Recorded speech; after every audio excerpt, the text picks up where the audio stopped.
What's going on, y'all? It's Max at My Kind of Beats, and we're here this morning in Hanoi, Vietnam. Wow, it feels so good to be back in Vietnam. Now, I have something just a little bit different planned for today. I want to go around. I really want to hit some iconic spots, because if you don't know, Hanoi is famous for one restaurant that's had the opportunity to host President Obama and Anthony Bourdain. Now, I don't know about y'all, but I don't get many opportunities to eat where ex-presidents of the United States of America have, so I've got to take this opportunity to dive in and try this out to see, is it really as good as they say, or is it all hype? We're also going to be going around and just trying a bunch of iconic restaurants today before we dive deep into the local street eats later this week. I hope you're all ready, because I can't wait to bring you along with me.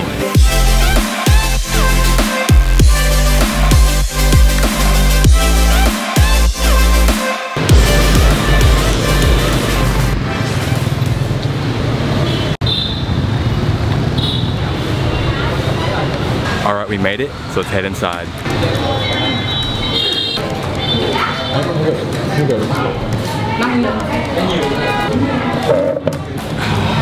Oh man, so we're here really early. They don't have upstairs open yet, but they have an elevator in here and they have 5 floors. This place is massive, and I've been around lunchtime, it just gets packed. When you walk in here, you see a lot of tourists, but at the same time, there are a lot of locals as well. All right, guys, so we got Morgan here. Morgan messaged me on some social media, told me he was gonna be in Hanoi, so he's gonna come along with me today and just enjoy all these feasts. You ready, Morgan? I'm ready. All right, let's do it. All right, so it's here, and this Bun Cha is just so fragrant. I mean, it's just the first thing you do, it just makes your mouth water when it gets out here. There's so much to do. You got the chilies and garlic you can add to it, but I think what I wanna do first is just try this broth in its purity to see how it is and see what I need to do. Oh, it's just purely sweet. It's like a fruity sweetness. They had that star apples, so it gives it a great appley, very sweet tartness to it. And then it's just like a greasy, drippings, fat, porky broth. You just coat your mouth. Oh, that is a fabulous broth. It doesn't need anything but some garlic, chilies, a little nuoc mam or fish sauce.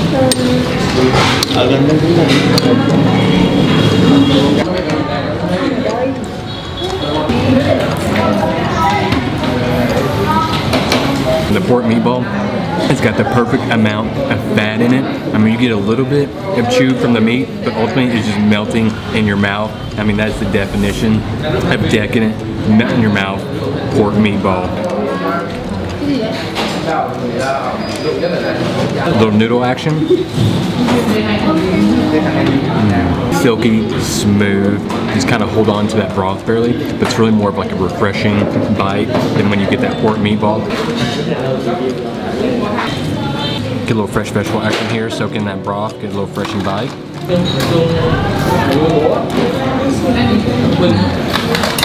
That broth is amazing. I feel like you could dip anything in this broth and I would just eat all of it. I mean, this broth is literally what makes this dish. It's just phenomenal. Now I got this massive pork, crab, and prawn and vegetable little fried roll. I think it's gonna be perfect, kind of like, go back and forth here, get a little bit of crunchy with this.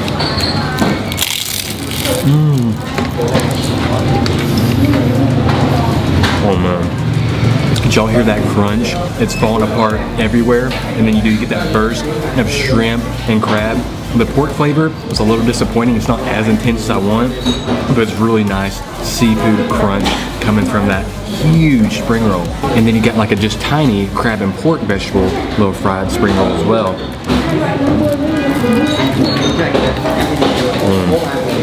It's not near as crunchy as the other one, but for some reason, the stuffing is so much more flavorful.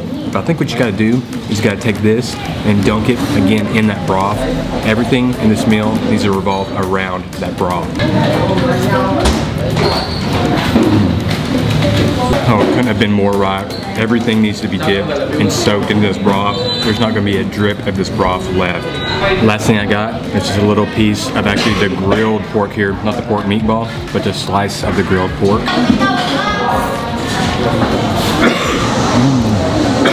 I'm talking just charcoal smokiness with a caramelization sweetness, meaty, chewy. You gotta sit there and chew and chew and chew. It's okay though, because that caramelization pork flavor just comes out the more you chew.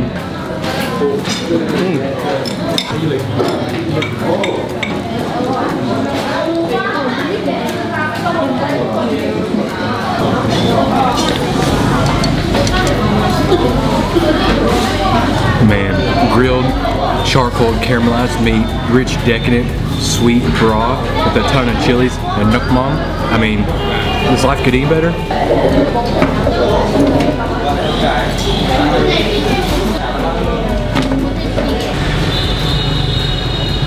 Alright, so we're just getting started, can't stop there, and I've not made a video with pho yet, so we're gonna go hit a pho place because it's supposed to be really good, and mainly because it's just a block away.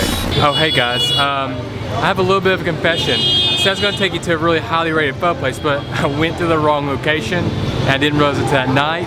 So we're actually a few days later. I'm gonna take you to the original place I wanted to take you. We're here right now, we're gonna get in there, eat some delicious pho, and get you back to your original programming. Let's go.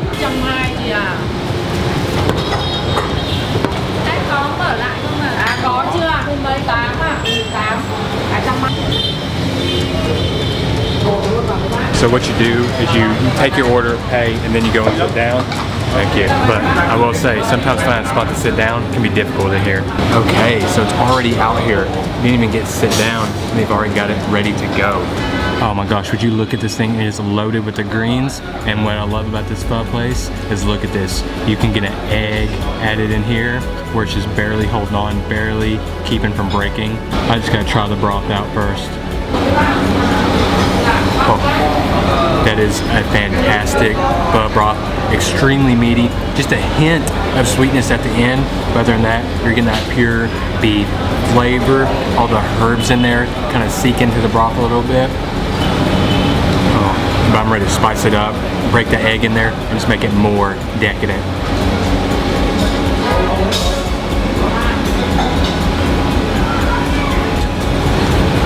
Oh yeah.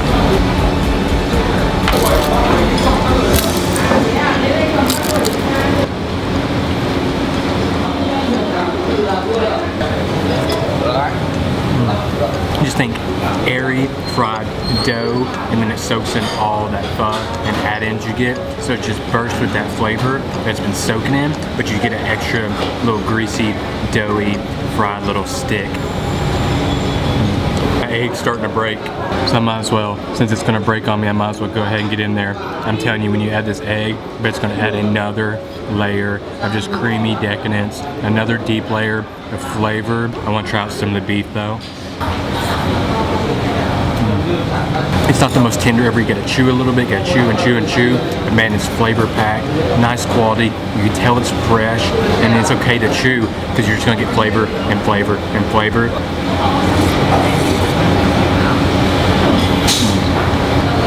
I'm so happy right now. I mean, the fact that you can get an egg in your pho, I didn't know that was a thing until I came here. Alright y'all, I'm gonna add a little fish sauce, a few chilies, and work on this till there's nothing left. I'll catch y'all outside. Now that's the bowl of pho I wanted to show y'all. That's what you gotta come get right there. We're in Hanoi, but it's time to let you get back to your original programming. Alright, so we're back towards the old quarter. As you can tell, it is crazy. Motorbikes everywhere, coffee shops everywhere. But I have a specific egg coffee shop that I want to find. It's a little hidden though.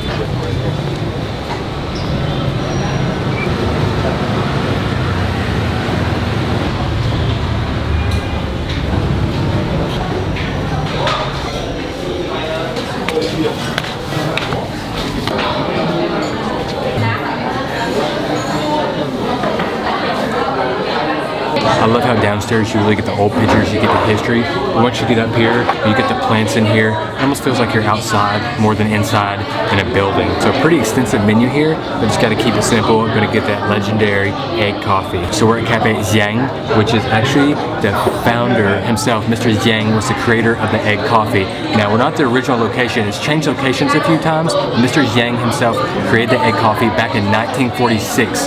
There's a shortage of milk, so he started using egg yolks to substitute for the milk. milk. So egg yolks, a little milk, and sugar make that topping for that Vietnamese coffee, and it's been a hit ever since and a must try when you come to Hanoi.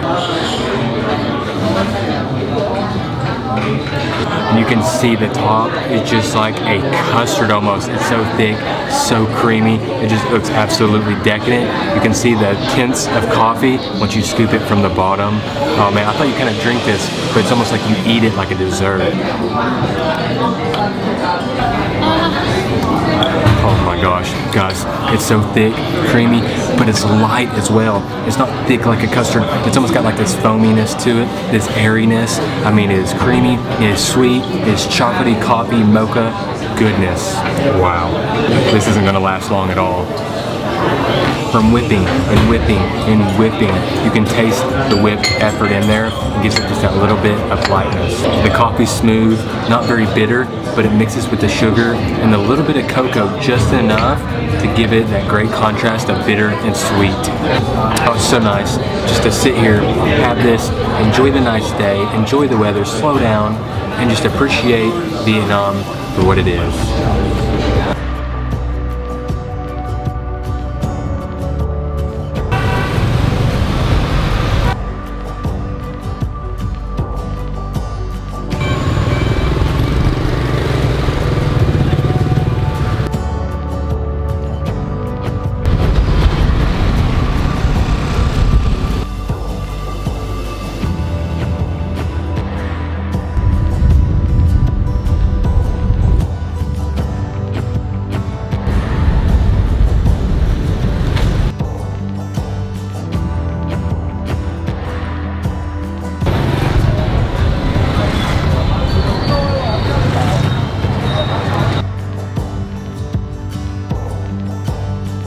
By far the best way to get around Hanoi or any Vietnamese city is a motorbike. That was so much fun, but we're here at the last restaurant. Gonna get a little bite to eat, get a few beers, and enjoy this lake view. Let's go.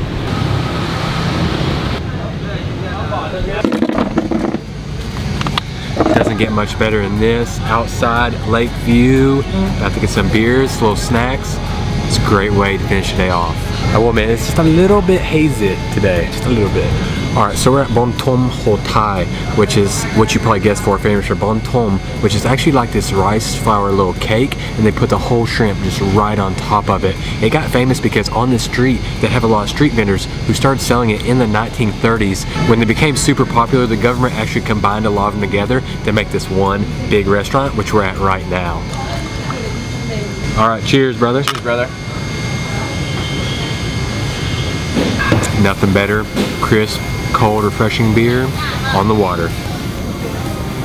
Okay, so it's all out here. You got the shrimp cakes with the shrimps just fried right on top of it.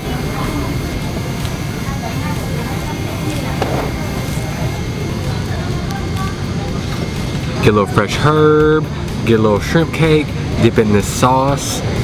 Let's see how it is.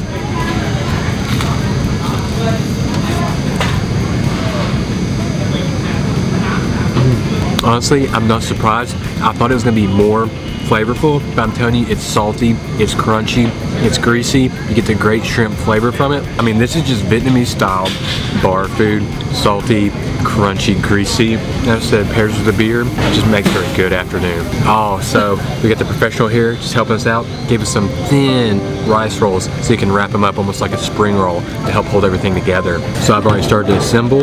Now I'm just gonna go ahead and roll it. Not the best roll ever, everybody. Don't judge me. Dip it and go. That rice paper is clutch, so keeps everything together so much better.